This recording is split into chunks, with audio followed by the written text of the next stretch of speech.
So we prove this proposition that assumes some knowledge of the halting problem.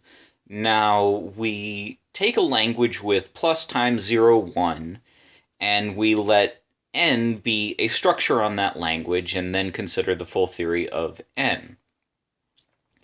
Now it is, it is possible to define this predicate t with variables exs.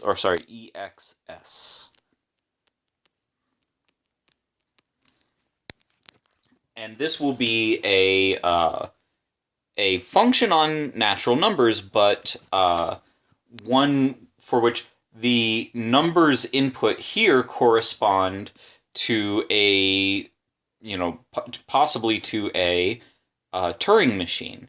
So the set of all Turing machines is an enumerable set, and so we can associate each machine with a number, and so we let E be the number of some Turing machine. And X will be an input to that Turing machine, and S is a certain number of steps of computation.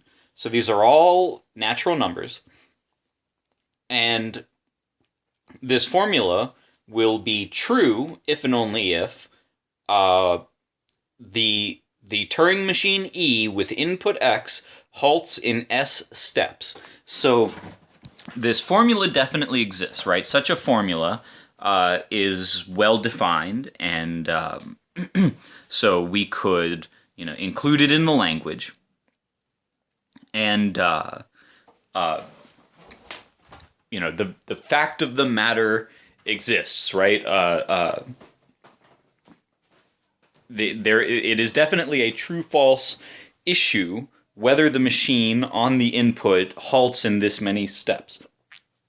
So this is a legitimate formula, and so therefore we can, even especially if we existentially quantify over the formula on S, then a machine with an input will satisfy this formula if and only if it halts eventually.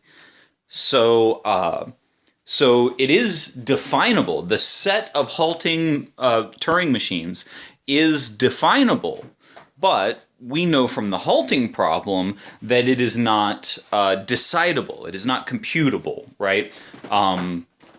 So that's what we will say in this proof, that if you take the full theory of n, that's the set of all sentences which n satisfies, it must be undecidable. That is to say, we cannot possibly have a decision algorithm telling us yes when the structure satisfies a given sentence and no when it satisfies the negation.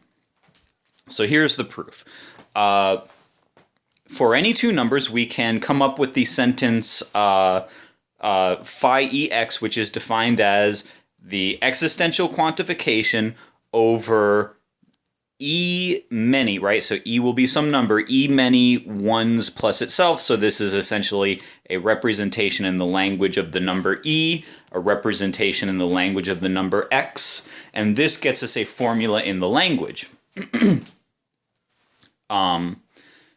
Now, if an algorithm existed which could tell us the satisfaction of formulas in structure n or not, then we could use that algorithm to decide whether E halts on X, right? I mean, that's exactly what this sentence would be telling us. The truth or falsity of this sentence would be telling us whether the machine halts on the input, but the halting problem says that no such algorithm can ever exist.